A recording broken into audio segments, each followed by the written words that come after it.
Class 9th में सभी बच्चों का एक बार फिर से स्वागत है। मैं कहा था कि एक छोटा सा लेक्चर और लेंगे तो ये चैप्टर कंप्लीट हो जाएगा। ठीक है, तो आज इस चैप्टर को कंप्लीट कर लेते हैं। इसमें केवल हमको एग्जाम्पल जो बचा हुआ था उसी को समझाना था। ठीक है, क्या कह रहा है ये, जैसे एग्जाम्पल नंबर 3.3 मोल कॉन्सेप्ट हमने बता दिया था। ठीक है, मोल क्या होता है इसके बारे में हमने पूरा डिस्कस किया था और हमने समझाया था कि मोल क्या होते हैं। एक रिलेशन देता है मोल, एक क्या होता है, चेन होता है मोल। किसके किसके बीच में?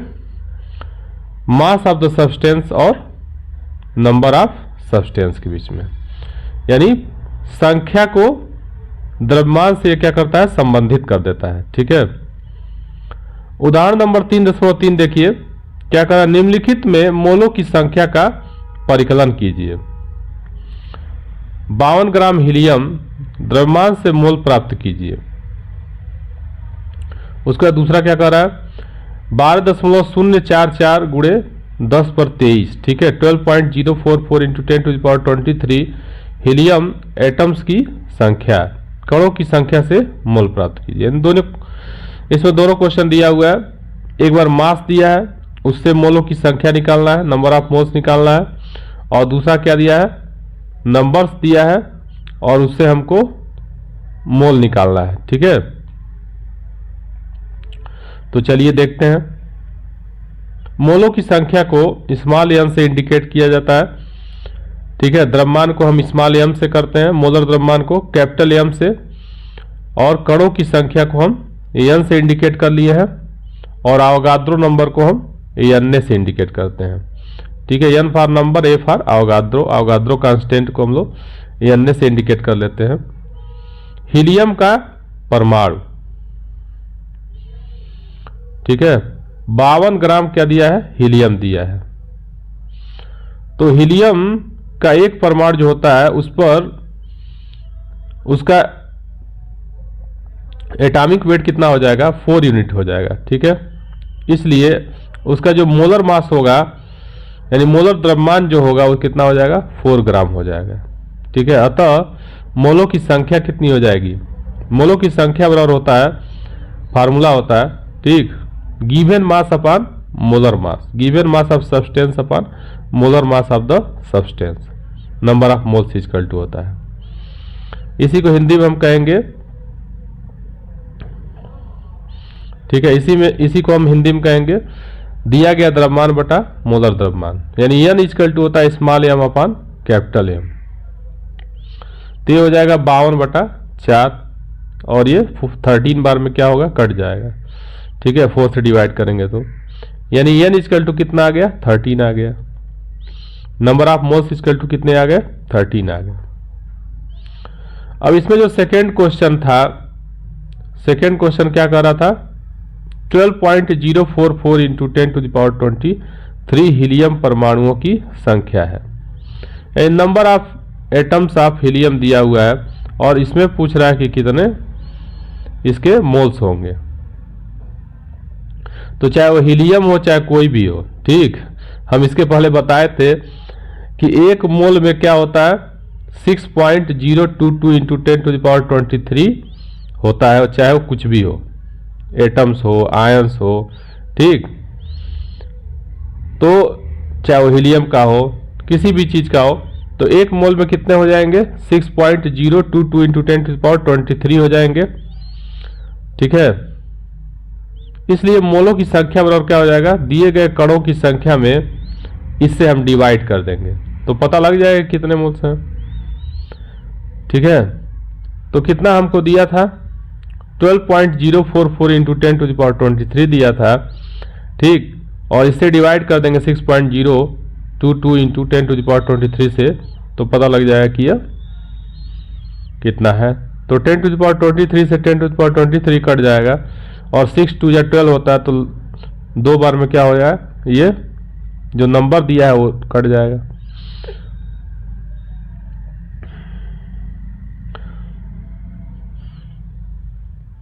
जैसे मान लीजिए, इसको ऐसे समझ सकते हैं कि आपके पास मान लेते हैं कि 50 रुपए हैं, ठीक है, और आपको मार्केट से पेन खरीद के लाना है और एक पेन का कास्ट दिया हुआ है 10 रुपया, तो कितने पेन मिलेंगे आपसे ये पूछा जा रहा है।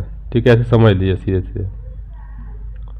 तो 50 रुपया आपके पास है और एक पेन का कॉस्ट 10 रुपया है, तो क्या करेंगे आप 50 में 10 से डिवाइड कर देंगे, भाग दे देंगे, यानी 5 पेन आपको मिलेंगे। चलिए अगला देख लेते हैं। निम्नलिखित द्रव्यमानों का परिकलन कीजिए। 0.5 मोल N2 गैस, ठीक है, और क्या दिया है 0.5 मोल नाइट्रोजन परमाणु। परमाणु के मोल से द्रव्यमान निकालना है। ठीक है, उसमें क्या दिया था, नंबर ऑफ मोल्स निकालना था। क्या दिया था उसमें, मास दिया था और नंबर्स दिए थे। इसमें अब क्या दे रहा है, द्रव्यमान का परिकलन करना है। तीसरा इसमें क्या कर रहा है, 3.011 इंटू 10⁻23 नाइट्रोजन परमाणुओं की संख्या से द्रव्यमान निकालना है। तो चलिए एक एक करके देख लेते हैं। सबसे पहला है 0.5 मोल N2 गैस दिया है। ठीक है, तो number of moles equal to होता है given mass upon molar mass. ठीक है, यानी N इक्वल टू क्या होता था, M अपॉन कैपिटल M होता था। तो कैपिटल M होता था, तो इस M को इधर ट्रांसपोज कर दीजिए, गुणा कर दीजिए, तो स्मॉल m इक्वल टू क्या हो जाएगा, small n into capital M हो जाएगा। यहाँ पे यही किया हुआ है, देखिए यही किया है यहाँ पे। n equal to small m upon capital M। ठीक है, तो स्मॉल m इक्वल टू यानी मास इक्वल टू क्या हो जाएगा, number of moles into capital M। तो गुणा कर देंगे, 28 गुणे 0.5 कितना हो जाएगा, 14 ग्राम हो जाएगा। अब अगला देख लेते हैं, दूसरा क्या कर रहा है, 0.5 मोल नाइट्रोजन परमाणु। तो 0.5 मोल नाइट्रोजन परमाणु है, तो यहां भी वही लगाएंगे, small m equal to capital M into n हो जाएगा। तो नाइट्रोजन का, अच्छा इसमें नाइट्रोजन गैस था ना, नाइट्रोजन गैस था, तो 28 कैसे आया है, यहाँ पे थोड़ा सा आप समझ लीजिए। तो N2 गैस थी ना पहले वाले में, N2 है, तो यानी इसमें कितने हैं, 2 है, तो इसका अणुभार निकाल लेंगे। ठीक, 2 गुणे 14 कर लेंगे, क्योंकि नाइट्रोजन का परमाणु भार कितना होता है, 14 होता है, तो 14 दूनी कितना हो जाएगा, 28 हो जाएगा। ठीक है ना, इस तरह से मोलर मास कितना हो जाएगा, मोलर मास आपका 28 हो जाएगा, और नंबर ऑफ मोल्स दिया ही है 0.5, तो इसलिए मल्टीप्लाई करके 14 ग्राम आ गया है। सेकेंड वाले में भी यही करना है। मोलर मास इसमें कितना होगा, नाइट्रोजन परमाणु है ना यहाँ पे, इसलिए 14 हो जाएगा, और मोलों की संख्या कितना दिया है, 0.5 दिया है, इसलिए 7 ग्राम हो जाएगा। थर्ड देख लेते हैं, number of moles equal to क्या होता है, number of moles equal to होता है कि अगर मान लीजिए पार्टिकल आपके पास दिए गए हैं, ठीक ना, उनकी संख्या दी गई है,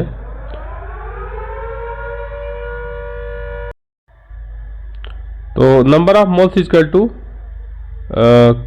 जितने पार्टिकल होंगे उसमें क्या करेंगे, अवोगाद्रो नंबर से डिवाइड कर देंगे। यानी अवोगाद्रो नंबर आप जानते ही एक निश्चित क्या होता है, संख्या है 1 मोल में।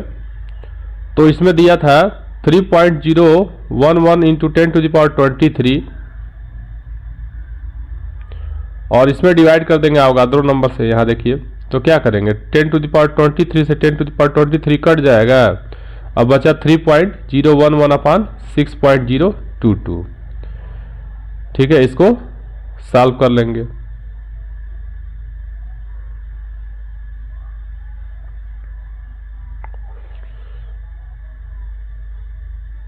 तो इसमें कैपिटल M यानी आपको स्मॉल m निकालना है, तो इसमें मोलों की संख्या दी नहीं गई थी।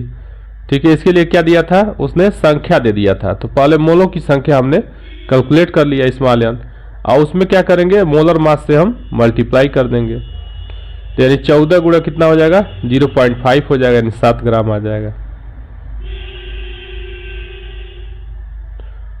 ठीक है, क्वेश्चन हमारा यही था ना थर्ड। 3.0 1 इंटू 10⁻23 नाइट्रोजन परमाणुओं की संख्या से निकालना था।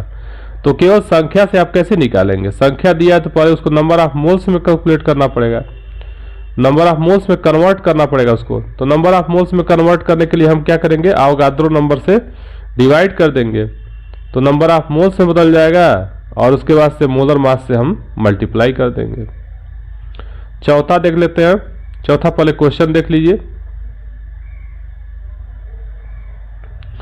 6.022 इंटू 10⁻23 नाइट्रोजन अणुओं की संख्या है। तो इसमें भी संख्या दिया हुआ है, तो यहां भी क्या करेंगे? सबसे पहले एन निकाल लेंगे, स्मॉल एन। तो 6.022 इंटू 10⁻23 को अवोगाद्रो संख्या से क्या करेंगे? डिवाइड कर देंगे। तो ये तो उतना ही आएगा, ये तो कट जाएगा, ठीक, एक आ जाएगा। और स्मॉल एम इजकल टू क्या हो जाएगा? Capital M. ये देखिए स्मॉल एम इजकल टू क्या हो जाएगा? स्मॉल एम इजकल टू हो जाएगा कैपिटल एन, कैपिटल एम गुड़े कैपिटल एन अपान एन। वही बात हुआ, मोलर द्रव्यमान गुणे स्मॉल एन। अब स्मॉल एन को पहले कैलकुलेट कर ले रहा था और यहाँ आप डायरेक्ट कर दिया है, क्योंकि ये दोनों एकदम कट जाएंगे एक दूसरे से और क्या मिल जाएगा? 1 मिल जाएगा इसके जगह पे। तो 28 गुणे 1 कितना हो जाएगा? 28 हो जाएगा। चलिए अगला देख लेते हैं। निम्नलिखित प्रत्येक में कणों की संख्या का परिकलन कीजिए। 46 ग्राम सोडियम परमाणु है और 8 ग्राम ऑक्सीजन अणु है। तो इसका देखिए, इसमें भी 3 दिया हुआ है। एक और क्वेश्चन दिया है 0.1 मोल कार्बन परमाणु। तो पहला क्या कर रहा है? निम्नलिखित प्रत्येक में कणों की संख्या का परिकलन करना है। 46 ग्राम सोडियम परमाणु, तो 46 ग्राम सोडियम परमाणु दिया है, तो परमाणुओं की संख्या और कितना हो जाएगा? दिया गया द्रव्यमान बटा मोलर द्रव्यमान गुणे अवोगाद्रो नंबर। परमाणुओं की संख्या बराबर क्या होता है? Small m upon capital M into Avogadro number. तो 46 ग्राम दिया हुआ था, 46 ग्राम में क्या करेंगे? और किसका पूछ रहा है? सोडियम का पूछ रहा है। तो सोडियम का एटॉमिक वेट कितना हो जाएगा? 23 हो जाएगा, ठीक है। तो 23 से भाग दे देंगे, तो 46 अब बटा 23 गुणे 6.022 इंटू 10⁻23 कर देंगे। तो ये 2 बार में कट जाएगा, ठीक है। 23 दूनी 46 और 2 से मल्टीप्लाई कर देंगे तो 12.044 इंटू 10⁻23 आ जाएगा। ऐसे ही दूसरा क्या है? अणुओं की संख्या निकालना है, तो इसमें भी यही होगा।